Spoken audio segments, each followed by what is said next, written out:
It's primary day, and Mr. Plattner comes to D.C., plus a new director of national intelligence is named by President Trump.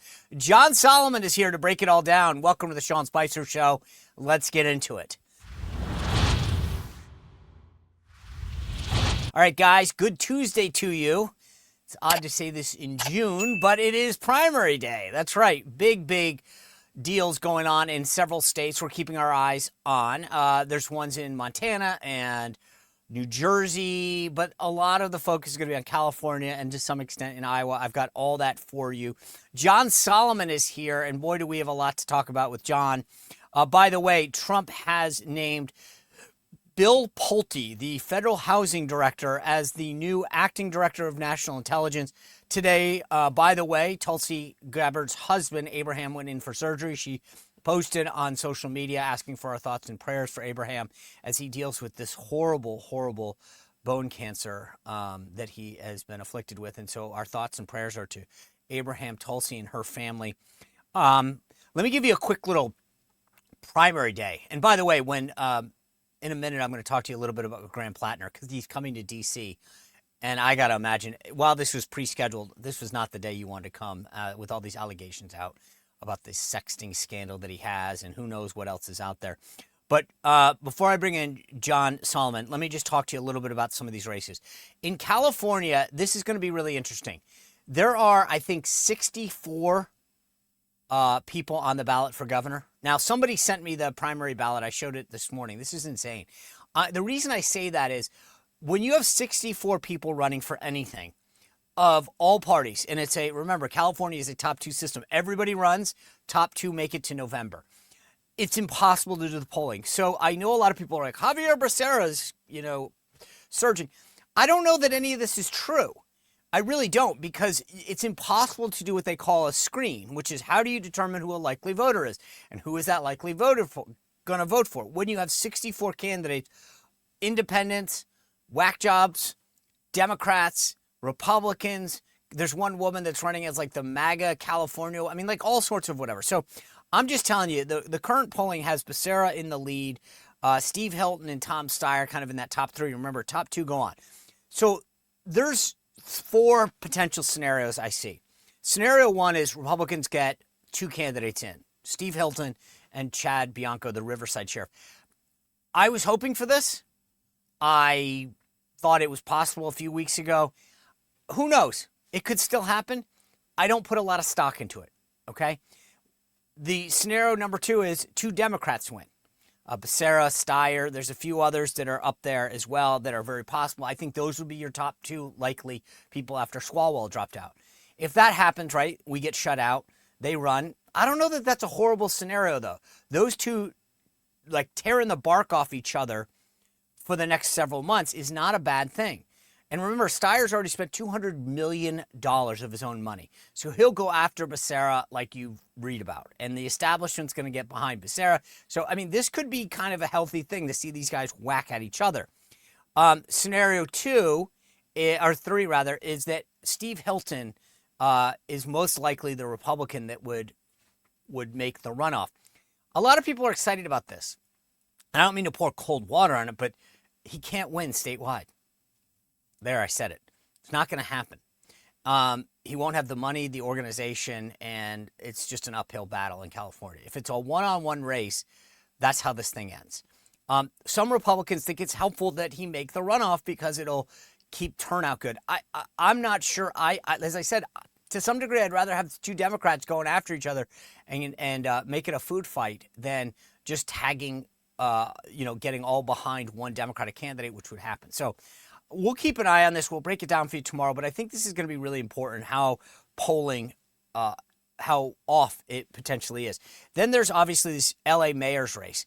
And here's where this is going to get even trickier. Same scenario there, but different. You've got in the LA mayor's race, right, Karen Bass, this council member, Rahman, and then Spencer Pratt. And at least the public polling there, I agree. Same thing that I said about the governor's race. I don't put a lot of stock into it, okay? Just don't. And so because of that, there's a scenario. Karen Bass is by all accounts got enough support to make the runoff. I think we can probably say that. She's the incumbent mayor. She was a member of Congress before that. She's got an organization. She'll get the turnout. She's black. There's a huge, huge base of black voters in the Democratic Party and in the overall electorate. So I feel good about saying that she'll be in the runoff. Then the question is, who makes it? Option one, Spencer Pratt, who is technically not party affiliated, but a registered Republican. Kind of silly, but whatever. And then there's this Neetha Rahman, member of council. So they're right in there. I think if it's two Dems, obviously, who knows? There you go. Karen Bass will probably win re-election. Who knows? I'm not enough of a Democratic voter that anyone cares what I think, or I don't know how to analyze that kind of craziness. But I do think if Spencer Pratt wins, it's going to be a really interesting tale, because viral videos don't win races. You have to have an organization. You have to have a get out the vote effort. And he's done a great job appealing to a lot of people about the priorities, getting rid of the drugs, getting rid of the homelessness, rebuilding after the Palisades fire. Here he is on Bill Maher talking about Bill Maher's big pet peeve is solar panels. Spencer Pratt really getting to the nut of the situation, though. Take a look. Solar, something they want you to have. But now they're taxing you, I think, for having it. They are? I think so. What do you mean you think so? You have I think, to know, I don't need to know about solar, Okay, I need to focus on making sure the moms are safe and the animals are not being abused. If you're the mayor, you are going to have to learn some of these issues more Solar intimately. panels. We're about 3 years from worrying about solar panels. We need to get all the naked drug addicts off of the sidewalks, and then I can worry about solar panels. You get that? That's right. The bottom line is he's appealing to something that's very unique, which is, do you really care about your solar panels if you got a bunch of homeless people shooting up in your front yard? He's tapping into something that's huge. And I think that's why you've got a lot of these liberal elites that have always been with the Democratic Party suddenly giving him a look. But here's the fundamental problem. That's not the largest voter base right now in LA. You've got a lot of people of color who are traditional solid Democrats that aren't going to go vote for Spencer Pratt because he wants to clean up a bunch of rich neighborhoods in LA. But you're seeing a lot of the Hollywood types saying it's okay. The only problem is the math doesn't math, right? He's got to get enough people, and it's one thing to make a runoff. It's another thing to win the general election. This is going to be a problem. So I think he has a good shot at doing this. But again, there's a big difference between a lot of viral videos that get people fired up and doing enough of an organizational campaign in a place like LA. This isn't a student council election. We'll see. We'll have all of this to break down for you tomorrow. I find this fascinating. I hate to jump into this discussion, but I have an idea for you fathers out there. Most of you are probably getting asked already, what do you want for Father's Day? And like me, you'll say, nothing. I don't really care. Just a card. I've got an idea for you. Ask for a Firecracker Farm hot salt shaker. This is unbelievable. And this is the perfect gift for you, or to ask for your kids or your wife or whatever you want. These Firecracker Farm hot salt is the amazing addition to your food that you probably don't even know about, whether it's eggs, chicken, steak. It's unbelievable. I've talked about this before. I use it all the time. It is absolutely fantastic. It's the stainless steel push grinder. All you do is hit it down and the hot salt falls right on top, whether you're talking about the eggs or, grilling, it doesn't matter. It's a father-run American company that supports military and law enforcement organizations through organizations like the Pipe Hitter Foundation and Op 300. They do small batches. They sell out all the time. So make sure you tell your kids that you want this right now. It is a blend of an amazing group of hot salts that adds, what do they call it? An experience to the food, an enlightenment. I don't know. But go to firecracker.farm. That's firecracker.farm and use code SPICER for a discount before it's too late. Again, firecracker.farm for the perfect Father's Day gift. Now back to the show. In Iowa, though, we've got another big kind of race headed your way. There's a race for governor and a race for the Senate. The race for Senate is getting the most attention because in the governor's race, Trump endorsed Congressman Randy Feenstra. There's a bit of a car crash up there. You've got Zach Lon at 24%, Randy Feenstra at 22%, and Adam Steen at 15%. Look, I think anyone could pull this thing out for governor. It doesn't matter. We'll have a good Republican. But we'll see whether the Trump-endorsed candidate, Congressman Feenstra, pulls this thing out. I guess that he will. I think Trump's record is so solid that it's just going to pull him over the top. And then in the Senate race on the Republican side, current Congresswoman Ashley Hinson is the clear front runner. She's expected to win. She's raised over $7.2 million, and she's got all the key Iowa endorsements on the right. So Ashley Hinson, I think, will be great. She's got a lot of money. And then on the Dem side, this is where it gets interesting. Okay, there are two guys running. Zach Walz, who's the left-wing Bernie Sanders nutjob progressive that Elizabeth Warren has endorsed. And then you've got Josh Turek, who I say is more moderate, but that's just to be clear, that's in comparison to a complete nutjob. He's this para-Olympic guy that's a state rep. I think Schumer and his team have not technically endorsed him, but sent him money and gotten behind him. They feel a lot better about his chances. And he is currently ahead, at least in the public polling. If Turek wins, we win the race. But if Zach Walz pulls this thing out, the progressive, the guy that's, the Elizabeth Warren candidate, this is a cakewalk for us. And Iowa completely goes off the map. They want this thing to be a lot tighter than it is, but I think Ashley Hinson will take this thing home. Just as an FYI, again, we will have all of these results for you tomorrow. But without further ado, I want to bring in John Solomon, the editor-in-chief of Just the News. John Solomon, always good to have you back. Look, Jill Biden's on somewhat of a book tour, and the one thing that she hasn't been asked about so far is the Hunter Biden laptop. And I know that you guys at Just the News have this ex-Intel official reporting that Hunter Biden's laptop was, quote, a deception operation, and the Department of Justice, according to your reporting, is probing. Give us the latest on this. Yeah, so this is an interesting guy. He reached out a few months ago. He is the former chief of analytical intelligence. So his job was to make sure that intelligence agencies across the entire intelligence community did their job right, that they adhered to the standards. This is a guy that knows the standards for every aspect of intelligence, whether it's analytical work or operational work in the field. He rose to the top advisor to the deputy director of national intelligence under Barack Obama. So his final time in the intelligence community was under Barack Obama. He files a complaint a few months ago with the Inspector General of the Intelligence Community. That's the independent watchdog for the 17 spy agencies that fall under the DNI. And he says, listen, I know analytical tradecraft like very few people do. I know every aspect of it.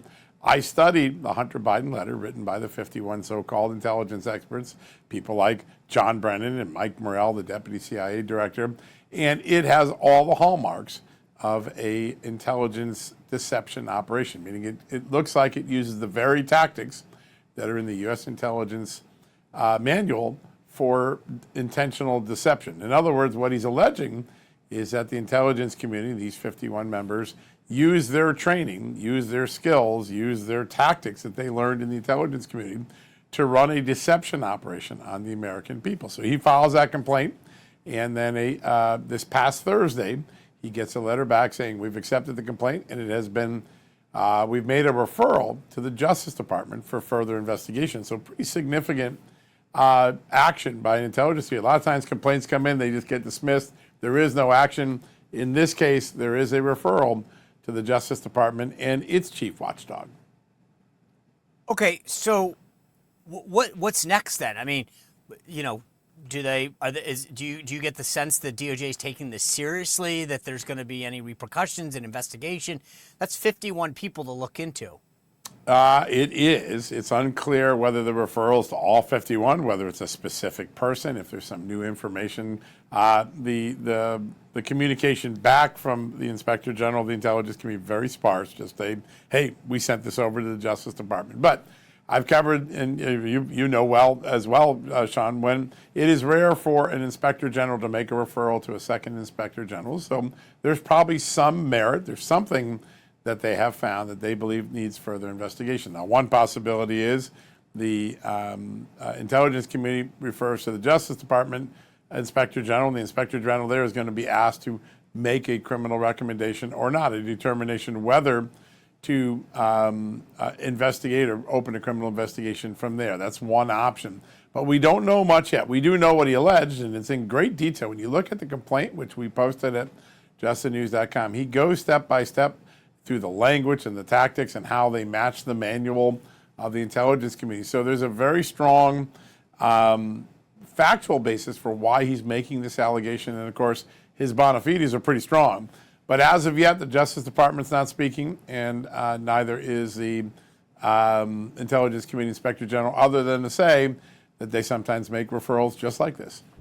I hate to jump in the middle of this conversation, but I'm going to tell you about an amazing call I had the other day. I got on the phone with the folks from Chapter and my mom. Now, she's on Medicare, so if you're 64 or older and about to go on yourself or have a loved one that's on, you got to hear this. For 19 minutes, we went over everything in her medical history, and they did an analysis to find out what the best plan for her was. They went through the drugs that she's on, the doctors that she likes, any upcoming procedures that she may have, and they give you a straightforward analysis. No pitch, no pressure. I spent a total of 19 minutes. They went through everything, and in that short amount of time, gave us the best assessment ever. I love it because their salespeople are straight up and honest. There is no pressure, no pitch to move a plan. If you're on the plan that is best for you, which my mom was for right now, they say, great, stay on that. That's the greatest thing. They cut through the noise. They're the only Medicare advisor that compares every single plan nationwide. They aren't paid to put one plan over another. They look at your doctors, your priorities, and they tell you what plan is absolutely best for you. If you're on the best plan, as my mom was, they'll tell you that right away. Just last year, the folks that did switch, though, found new plans with Chapters that saved them an average of $1,100 a year per person on average. It's unbelievable. The call is free. And as I said, I only spent 19 minutes doing this. You need to do this call now if you know someone who's on or about to go on Medicare, or if it's you yourself. Give Chapter a call at 978-746-2315. That's 978-746-2315. Now back to the show. John, you've covered a lot of letters in the past. I've seen them from a staffer in, meaning normally somebody originates it, right? And then calls you, hey, Sean, there's a letter going around. Can we get your name on it? Can we get your boss's name on it? That's right. So this is what I'm wondering, and you kind of alluded to this. There's got to be somebody who kicked this all off. And so that's who I got to imagine they're going after, somebody at the top. We know who that is. We know who kicked it off. We know it's Mike Morrell. The former deputy CIA director. He was interviewed by, first I got his emails showing his organization. Then he was interviewed by the Justice Department. He acknowledged, by the Judiciary Committee, the House Judiciary Committee. He acknowledged that he was asked to do this on behalf of the Biden campaign, that his goal in writing this letter was in hopes that he would defeat Donald Trump and get Joe Biden elected president. So while the tactics all are ripped from the intelligence playbook, according to Thomas Coons, who's the expert, the goal of this letter was to be a electoral interference or electoral impact letter, according to the man who organized it. That's what I think the interesting thing about it is that they use their stamp of approval, their good housekeeping security clearance stamp, and say, wow, look at this, right? This is, and they knew otherwise. And that's where I think that, and the media fell for it. Let's be honest. They're the other complicit. Hard and fast, they fell for it. Right. So just based on your experience as an investigative journalist, where do you think this goes?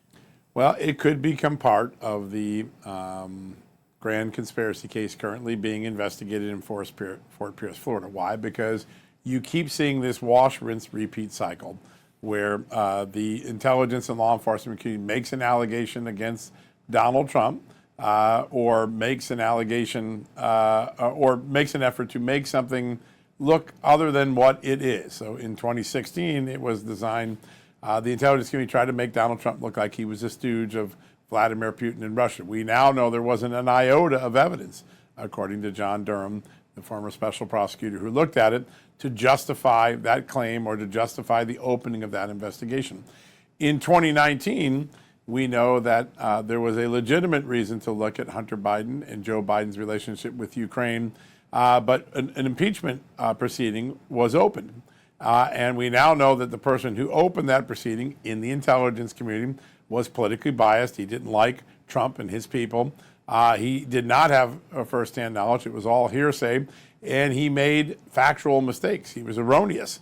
That didn't get introduced in the impeachment trial. So President Trump was impeached on potentially false, inaccurate information. In 2020, that case continues to persist And it's now because of the discovery of the Hunter Biden laptop that it's been resurrected. Hey, maybe what was going on in impeachment was legitimate. So the Intelligence Committee rises once again to try to portray it as something it is. At the time these 51 so-called intelligence experts wrote that letter, that laptop was in the possession of the FBI. It had been authenticated by the FBI. We know that now because of the documents we got. But at the time, the American people didn't know that. And when some of these letter signers were interviewed by Congress, they said, oh, we didn't call the FBI to check. We had no reason to know it was Russia. We just signed the letter. That really looks like an intrusion on the election system, that basically fraud on the election system. And I think if there were to be some sort of a review or an allegation, I think that's what it would be. Did the intelligence community use its standing and its training to pull off a fraud on the American people to change the outcome of the 2020 election? And if it did, does it fit a pattern? They tried to make Donald Trump look like a Russian spy. Then they tried to make him look like he did something corrupt with the Ukrainian leader. They impeached him. Then they tried to pretend that the laptop wouldn't corroborate what President Trump was saying when it did. And then we can go all the way through into the 2020s and Jack Smith, where President Trump, as we know from the documents I published last week, likely had a legal right to possess the classified documents in his Mar-a-Lago home, but they raided it anyways, even though the FBI documents said they didn't have probable cause for the raid. And one of Merrick Garland's top advisors said, hey, he probably declassified these. Did we ever look at that possibility before we raided him? So once again, this wash, rinse, repeat cycle could become a basis for criminal charges down in Fort Pierce with Joe DeGenova and the U.S. Attorney in Miami. What is Joe DeGenova's new role? Like, he hasn't gotten a ton of attention. Yeah. President Trump brought him in. What role is he playing? So first, let's look at his history. He was a U.S. attorney back in the Reagan era. He's the guy that took down Mayor Barry and his administration, a crooked D.C. mayor. He also was key in prosecuting the Israeli spy Jonathan Pollard. Then he was an independent counsel for a corruption investigation, a special counsel for a corruption investigation. So he's one of the few prosecutors I know in the history of the country to hold all three of those senior titles, three most important prosecutorial titles in the field, other than obviously Attorney General, which is a leadership position. He's 80 now, and he's been brought back out of retirement, and he's a special assistant U.S. attorney assigned to the Miami U.S. Attorney's Office, and he's overseeing the weaponization probe down in Fort Pierce, Florida. That's where it's based. That's where a grand jury's looking at evidence. And everything's on the table, from Russia collusion all the way up to Jack Smith and everything that happened in between, including Ukraine. Hate to jump in the middle of this discussion, but I got to share a warning from Bobby Kennedy, the HHS secretary. He says it is regulatory malpractice that we are not screening for Alzheimer's. And he's absolutely right. 4 out of 5 voters say that they are more likely to support a candidate who prioritizes better access to Alzheimer's detection, diagnosis, and treatment. But the health care that we get right now is now opting for late-stage crisis care over early intervention that could slow the disease. It is so ridiculous. Right now, more than 7 million Americans are living with Alzheimer's, and that number could double by 2060. Families are tired of hearing about this. Medicare and Medicaid can't afford it. Waiting to intervene is setting us up for a massive, massive healthcare crisis. Early detection changes everything. We have the tools like simple blood tests that can identify the risk years before the symptoms fully hit, giving patients time to plan and interventions that will allow them to stay independent. 85% of Republicans support expanded Medicare coverage for tests and treatments. The tools are here now. The policy makers just need to implement them. Join the fight at marketinstitute.org. That's marketinstitute.org. Now back to the discussion. Jill Biden's out with this brand new book, and I know she's getting a lot of attention for the Biden clip, but she's also talking about the pardon. And I want to play you a clip because President Biden was clear that he wasn't going to pardon Hunter, and then she was asked about it. Let me play the clip for you. President Biden had said that he would never pardon his son. He did. And then he pardoned him. Did you urge the president to think again about that? Well, Joe said in the beginning, I won't pardon Hunter, I won't pardon Hunter. And And then, And did you say? and then Don't the say that? Justice Department changed, and I think that the process was not fair to Hunter. Okay, so John, two things that I want to ask you. Yeah. She says the Justice Department changed. It didn't. Nothing had changed at that point. Nothing. Secondly, she said the process wasn't fair. Again, when he was asked about it, the process had played through. I feel like we're being gaslit all over again. Oh, the Biden family is a professional. They ought to get a license for gaslighting. They're so good at it. Listen, it's the same thing, right? All along, if you dared to ask something about Hunter Biden and Joe Biden and the grifts that they were running, you were a conspiracy theorist. If you're Hunter Biden, even though you pled guilty in one case and you were convicted by a jury of your peers in the other case, 2 convictions, the only first son in the history of the United States to have two convictions, you're somehow a victim. Somehow your husband's own Justice Department was unfair to you. They changed their position. The only thing that changed is that the evidence came out to prove that what we always said from the beginning when I wrote my first stories about Hunter Biden in March of 2019 at the Hill newspaper, it was all true. So yeah, gaslighting, I think, listen, Jill Biden has a credibility problem with the American public. She stood silent as her husband's mental acuity eroded while he was the most powerful man in the world. She was part of that team that covered up his mental failure, and I don't think the American people take her very seriously when she makes a comment like you just did, particularly when you disassemble the facts. Is there anything else that has come out in her interviews about this new book that you think warrants further attention between the debate and the pardon? You know, I think the most important thing is that she gave a little ground. And, you know, in the Biden world, giving a little ground means that there's a lot more to the truth, right? I remember when they finally admitted that Hunter Biden had the relationship with Briesman. He did get paid a significant amount of money. And yes, Joe Biden did fire the prosecutor, investigate him. It comes in little chunks of truth, and they move the narrative slowly. So when Jill Biden last week said, I think when I was watching my husband on stage in the 2024 presidential debate, I thought he was having a stroke. That was a really significant movement of the family narrative. For the first time, they're starting to lean into the problem that maybe Joe had some medical issues going on. I think that narrative will continue to evolve. Already the people around Joe Biden have all admitted, yeah, he was losing it. The family's been the last one to hold the line that, no, he was just fine. Jill Biden making that move now that he isn't just fine, that he might not have been fine, I think is a significant move towards what all the American people already figured out well before the 2024 election, that Joe Biden was beginning to lose his marbles.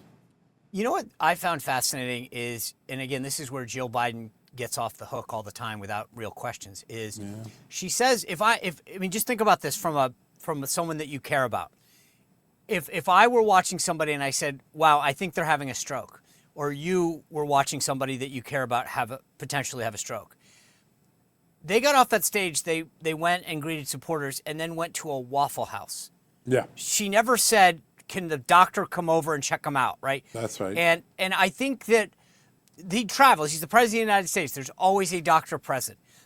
No point does Joe Biden ever say, I asked the physician, the White House doctor who was traveling to come over and just do a quick check to make sure everything was okay. So on the one hand, you're saying that he's potentially having a stroke, and then you're going to go, let's go to a Waffle House. Yeah. Yeah, listen, again, truth has never been an impediment to the Bidens telling us a story, and I think Jill Biden is part of that machinery now. We can see it with our own eyes. We can hear it with our own ears. She's part of the cover-up. She continues to obfuscate. She continues to make bogus excuses. And I think the Biden family's legacy will be that Joe Biden will go down as one of the most dishonest presidents, that he did not tell us the truth about anything, whether it was Afghanistan, where he said it was an orderly withdrawal when it wasn't, or when he tried to tell us that the border was closed when it was wide open, or when he and his family said he was mentally fine when he wasn't, or when he and his son tried to claim that there wasn't some sort of a foreign grift going on and that he didn't get China money when in fact the family did get China money and that Joe Biden was meeting it. I mean, he will go down factually as one of the most dishonest presidents when it comes to really critical issues that the American people deserve. And listen, every politician lies, every politician fudges the truth. But they're expected on big issues to make sure that they level with the American people. And I think Joe Biden will have failed that test more than even failed his cognitive tests.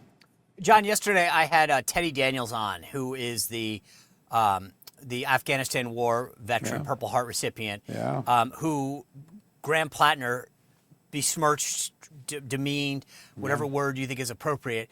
I got to believe that Graham Plattner's or his wife's admission that there were texts, that there's going to be more stuff coming out. Yeah. What do you, I mean, you guys are always at the tip of the sphere when it comes to this kind of stuff. What are you hearing about what else is out there with Graham Plattner? To be determined. There's some things that we are looking at. I don't think we've nailed the factual basis for them yet. But I don't think the issue of his conduct with women is fully vetted yet. And I think that will be a really significant line of inquiry going forward. We'll see what that looks like, just how far down the path. And I think another thing is how much has his campaign known before they portrayed him the way they have, as this guy that is worthy of Congress, when in fact they may have known from the beginning he has a lot of baggage. And so the knowing what the campaign knew is often something that becomes very important, much like the Gary Hart episode in 1987, where clearly the campaign knew he was having an affair, but they tried to hide it and then challenge the media to find it, and the media found it. So I think we will learn more. I think there's more vetting to be done. This year of candidates, what's really interesting about the Democratic Party is that they are willing to appease their base to put out highly flawed candidates that have enormous Achilles heels. And that doesn't bother them, maybe because they were able to get Mamdani elected in New York, despite the fact that he was a socialist trying to run the capital city of New York. Maybe they're more emboldened. But I think the storyline of the 26th election going into the fall is there are radically extremist and highly flawed candidates running for some of the most sensitive and competitive races in 2026, and they're right now all on the Democrat side. You've covered races for a long time in your career. I do think that point needs to get explored. I mean, this isn't one Achilles heel. This isn't one story. No. Between Graham Plattner, you've got the Nazi tattoo, the disparaging remarks about veterans, the disparaging remark about women, the disparaging remark about blacks. I can't believe the extent to which Democrats not only are overlooking it, John, but there's quote saying, like as Ro Khanna did over the weekend, I'm excited to go campaign for this guy. Yeah. They're not just tolerating him, they're embracing him. Well, it is who the party embraces today. They are much more in love with a gang-banging member who illegally entered the country and might have been involved in human trafficking than they are for the ICE agents who lawfully are trying to enforce the law in America.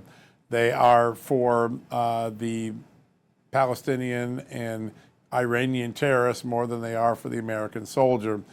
They are for the open border and more concerned about those who illegally cross our border than those who were victimized by the villains who crossed our border. They are more concerned about making sure a person who can't speak English and may not even be able to read English signs gets a commercial driver's license, either to drive a bus or to drive a truck, than they are about the people who are killed because that person isn't qualified to have a CDL or shouldn't be qualified to have a CDL.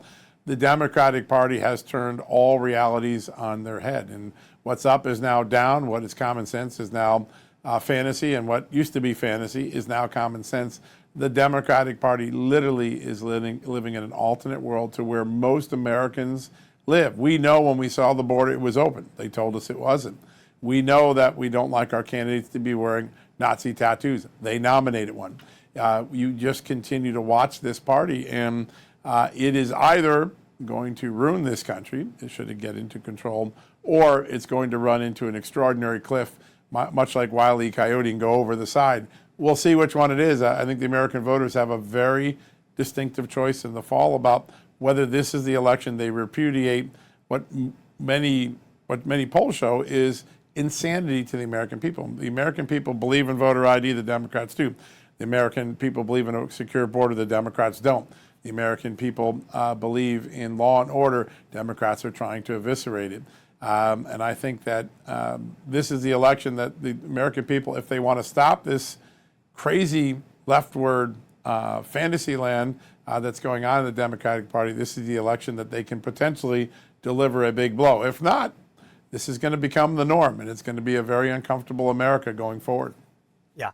Congress has returned, and there's a lot that they left on the table and undone, including the immigration enforcement package, the 702 foreign intelligence surveillance, the five. Where do you give us a lay of the land on like what's going to get done between now and say when they bolt town for the election, and where things stand?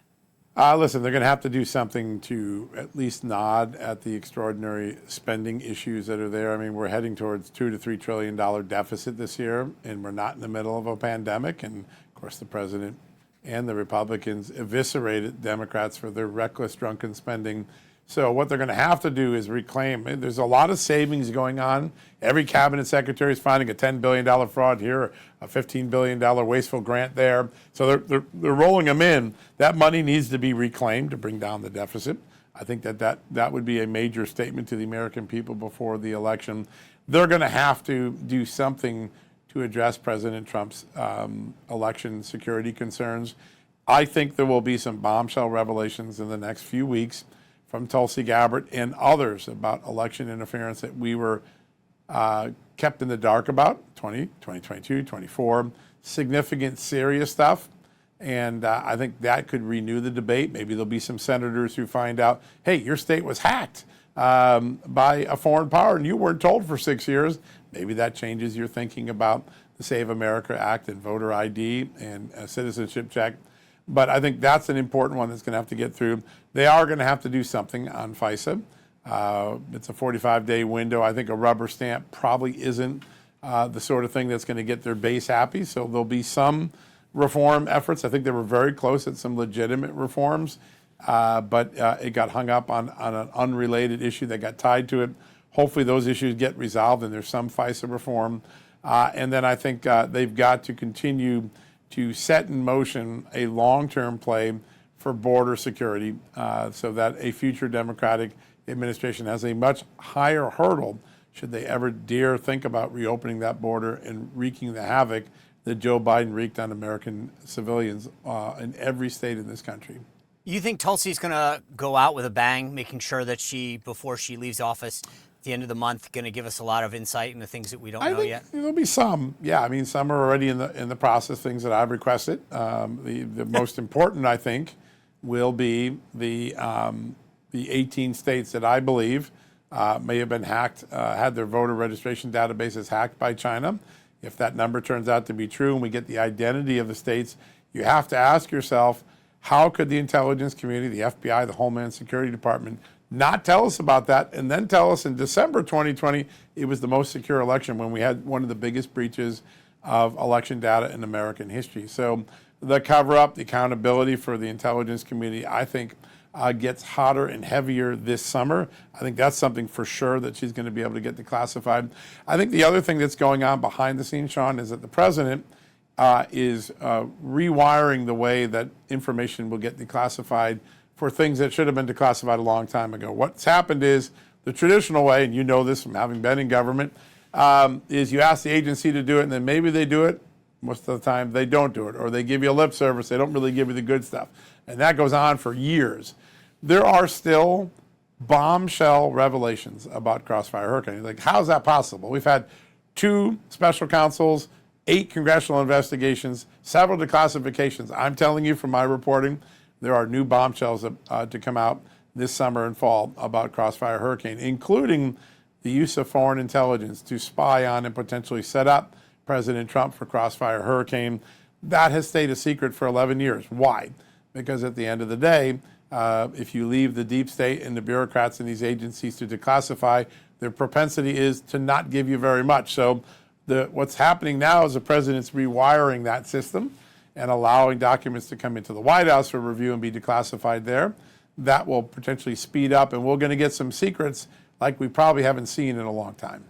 Oh, what a tease. John Solomon, as always, thank you for being with us. I'm excited for our next one. Thanks, John. Good to be with you. Love your show. Thank you. All right, I get so excited every time John comes on, and when he teases you with these, here's what's coming up, you always know that he's going to be right. That's the thing about John Solomon and the investigations at Just the News. I love following them. I love following him and Just the News because they're always one step ahead. And so when he teases, we think there'll be more coming out in the next few weeks. There'll be more coming out in the next few weeks. His record, by the way, it's funny. I would say a lot of these reporters are like weathermen. They get up, they say something, and then it never happens, and they never get held accountable. Conversely, when you look at Just the News and John Solomon, when they predict things that are going to happen, they happen. It's just the great thing. But I said it at the beginning of the show. I'll just, again, reiterate. Graham Plattner, who we talked about yesterday, who is completely scandal-plagued on like 10 fronts, is in D.C. today, meeting with Democrats. And look, if you heard the conversation with Chris Wilson yesterday, you know that voters are willing to overlook a lot of scandals now. They overlook Jay Jones in Virginia saying, I wanted to kill my opponent and his kids. That used to be disqualified. The Graham Plattner thing on like 18 fronts is disqualified. But voters right now on the left are willing to say, I will take whatever as long as we can get back into power. And it was unbelievable today. The number of people on the Dem side, I want to pull up this tweet that was so telling by some of these Dems when it comes to what their ultimate goal is. And that's what I think is not getting enough attention. This is what I said. This is State Senator Catherine Cortez Masto of Nevada. She said, I've heard some of my colleagues' concerns about what we've read in the papers. Yeah, Senator, no one's reading papers anymore. But anyway, I digress. But at the end of the day, we've got to win. That's what she said about Graham Plattner. They don't care. And this is Ruben Gallego of Arizona. He said, we know at this point this man can still win the race. And as long as he continues, I think we'll be there. In other words, Democrats don't care how scandal-plagued the guy is, who he's offended, the crazy stuff that he said, as long as he can win. They'll take out Susan Collins, which is somebody that they frankly love to work with. But until they realize that, wait, we might be able to get power back, they don't care anymore. This is Congressman Jake Auchincloss from Massachusetts, though, being it very clear that he has a line that Plattner's crossed. Take a look. So no weighing in on Graham Plattner? I've been clear about Graham Plattner. I find that tattoo and his commentary about it to be personally disqualifying. I hope Maine voters agree with me. I think there would be a mistake for the Democratic Party to think that Graham Plattner's brand of the Democratic Party is what wins us durable majorities throughout this country. Okay, by the way, you love the CNN host trying to give him an out. No comment, right? He wanted to, hey, I'm helping you, but I'll give him credit. Jake Auchincloss actually served in the Marine Corps, and I think he's got a line. John Fetterman of Pennsylvania, the senator there, said, I mean, the guy's going to win the primary in Maine. He's a Nazi tattoo on his chest, and that's no problem for a lot of voters, so I don't know why that's crazy. You've got a lot of these Dems that are starting to stick out. But even former Senator Barbara Boxer, California, said, the truth is the truth. This is extremely offensive. It's ugly, and I feel terrible for his wife. That's about the offensive tweets that the guy sent out. I mean, it is unbelievable. And then Sonny Hostin of The View shredded this guy. Take a listen. This man should be nowhere near Congress. We've already got a wealth of people we need out. Yeah. We're not sending one like this in. Yeah, I am conflicted. Thank you. I am conflicted. They asked Cory Booker how he felt about this, because I think all the allegations are true. The sexting with other women while married is definitely true, because his wife is the person that gave the messages to his campaign to give them a heads up. Yeah. So the fact now that he's saying that part is not true. I think she said that he had, she told them. Campaign, but we haven't seen messages. But she disclosed it. Right. Yeah. So why would she lie about that? So that part is true. He's also made racist remarks about against African Americans. So he's a cheater. He's an anti-Semite, because the fact that he had that tattoo for 20 years and didn't know what it was is a lie. So he's a liar, a racist, an anti-Semite. Homophobe. He's a homophobe. Yeah. Okay, just to be clear, you just heard that list from Sonny Hostin. He's a liar. He's a homophobe. He's a racist, right? I could go on. She then endorsed him. She endorsed him. This is where we are in the Democratic Party. She just listed off what a horrible person is, and then 24 hours later said, yeah, I'm still with the guy. That's the Democratic Party of today, folks. They're willing to overlook all of that in pursuit of power. I want to be clear. It will be interesting to see some of these Democrats' reactions today, because here's the thing. His story is falling apart. He's a liar, right? So first of all, what do those texts show? You saw Ana Navarro try to come to the rescue. Oh, we haven't seen the text. I have a feeling that they're not too good. And I also think there's a lot more. Where there's smoke, there's fire. The campaign saying, oh, it's only 6 women that he was texting with. Oh, that makes it better? Not the 10 that we originally reported.